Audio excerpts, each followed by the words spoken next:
Today, we're going to take a look at one of the most talented young prospects in the NBA, Bol Bol. You could call him a guard, forward, center, whatever you want to call him. Positionless. He's got the handle, can finish a little bit, definitely can defend, block shots. And he does a lot of things well, but there's a lot of things he can improve too. So we're looking at this Raptors game from last night. We're going to take a look at some of his good clips and some of his bad clips. And we're going to see the hidden highlights behind each one of them. And so before we get started, if you fuck with the videos, make sure you subscribe, hit the like, turn on those notifications. We post them every day. Let's get straight to it. Back it out with the shot clock at 5. Bol on the attack against Koloko. Winds his way. Hey, that's not an easy finish right there by Bol. He looks really skinny, but this move shows he has some strength in there, because be able to bump somebody and then you're around him, that's tough. That's tough.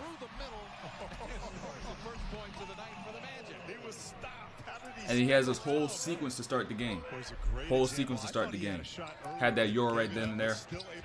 Gets the block. Takes it 94 feet. Lay. That's the scary part. That's the scary part. To see a guy at 7 foot or whatever he is, 7'1", I don't know, to be able to finish around the rim, take it 94 feet, and be able to take the rim off the dribble, that's the scary part. And that's why the Magic have a hidden gem on this roster to go with Paolo and Franz. A hidden gem. A hidden gem.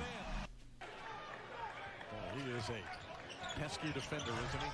Boucher gets it down. He should, at this point right now, he should even go up. I'm not gonna lie. He should not go up. You got a footer, you got another footer, and then you got a 6'11" guy in the paint. That's the thing about this Magic team that people don't pay attention to. The amount of length that they have and the amount of length that they have that could play the guard position. And so in years' time, Magic could be really scary. If these guys develop properly, they have the proper development, proper coaching, all that stuff, they could be scary. Very scary. Nah, this right here is tough. Like the last possession. Boom. You get to the rim, you get to the paint on Paolo or someone.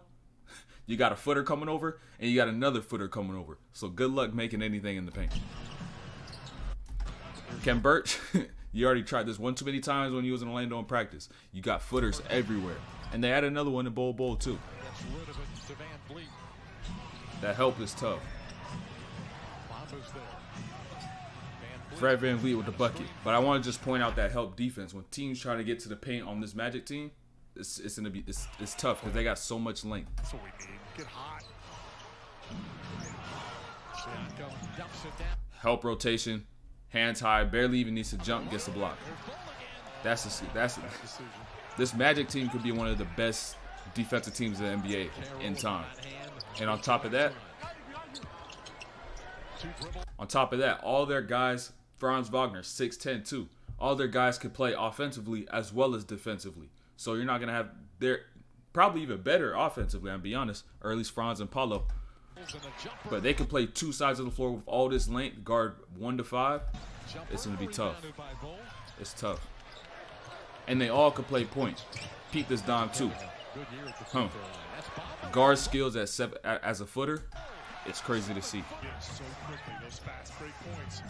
And before we get to these bad clips, when people compare Bol Bol to Victor Wembanyama, the thing that differentiates the two is that Vic has that shot. Vic got that shot. He heat up quick as hell. Like hit one, boom, he'll fire off 3 more. He's got the mid range, the 3, the handle to get to the rim. That's the only thing that separates Vic from Bol, because Bol's shot is not as good, but he has a handle and stuff. But his handle is good, but it could be better. So in this clip, as a footer, it's gonna be it's harder to get to the rim because your center of gravity is so much higher than the players who are usually gonna be guarding you. And so if you're trying to dribble through a full court, dribble to the rim, these guys are just gonna try to get underneath your hips, be able to control you, be able to control where you're going. And Bol does a good job of it right here to get past Trent. Gets past Trent. But right there, he's got to be able to have ball pickups like he's a guard too. Be able to keep the ball in places where guards can't reach. And so that's one thing he has to add to his game to help his handle out and limit these turnovers. Another thing he has to do better is cut. I always want you to notice on these couple clips. Trent steps up high. This back door on this baseline is wide open for Bol, because Trent's back is away from Bol. He can't even see him. He's out of his sight. So Bol cuts right here to the rim, and that's what Mo's looking for. That's what Mo's looking for right here. And even Trent, Mo doesn't even need to sell his eyes for real to look at this corner. He's just closing out the folds. Bol cuts right here because Trent still thinks he's deep corner. That's an easy two. He's got to do a better job of cutting to the rim and not trying to get these threes, because he's not a great three-point shooter at the end of the day. So it only benefit him by cutting.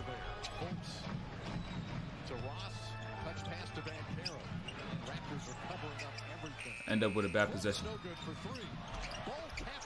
But with all this length, once again, the rebound goes over your head. If you're on this on defense, you box out, rebound goes over your head, and you see one of these guys. You see Bol, Franz, Mo Bamba, Paulo on the other side of you. It's gonna be hard to get that rebound because all that length they got. It's gonna be so tough. And so not only can they be good defensively, but being able to get second chance points could also help them a lot. Now, when Paulo's going to see a lot of double teams. He's going to see a lot of double teams, all right? And so Bol cuts this first time, but this cut is no threat. Like, this is it's a bullshit cut right here. That's no effort. He's not cutting hard, because the only way a cut's going to work is if you cut hard. So that time, at least he tries this time. Paulo gets double, has to give it up.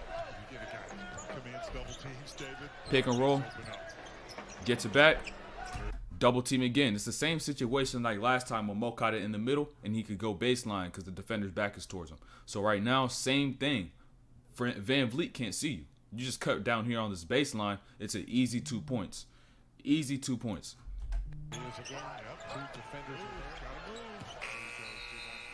Ends up getting a shot clock violation.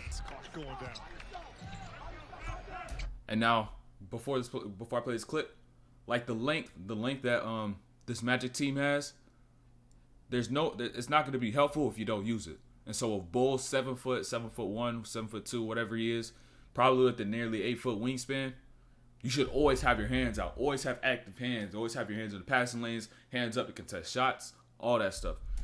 And so if you're not going to use it, it's pointless. There's no purpose of having that length. And so right here, he just needs to get his hands in this passing lane, have one hand high, one hand in the lane, so you can stop the pass and be able to contest a shot, depending on whether whichever one he goes to. And you see Anthony Davis do this a lot, which is why he's so good defensively. It's because he traces the ball with one hand and puts his other hand on the other option that the ball handler has to pass, which makes it so hard once you leave your feet to be able to make a decision and get away from either hand. Definitely with that length, he could have got a hand on that. Or discourage Van Vliet from throwing this. And so that's it for Bol Bol this game. That's it for Bol Bol this game. The hidden highlights. I'm gonna have another 2 videos of this dropping from Franz and Paulo and how they played in this game against Toronto, and then to cap off this 3-game win streak that they got. It's probably the longest win streak that they've had probably since like the Dwight Howard era. Or no, not the Dwight Howard era. Maybe since the Nikola Vucevic era. If y'all really remember that, I'm from Orlando fan, so of course I got to know this stuff. But longest win streak had in a while. It's probably not going to keep up. Probably still going to be at the bottom of the conference by the end of the season. But hey, enjoy it while you got it. And so make sure, if you like the video, make sure you subscribe, like, turn on notifications. New videos dropping every day, and we out of here.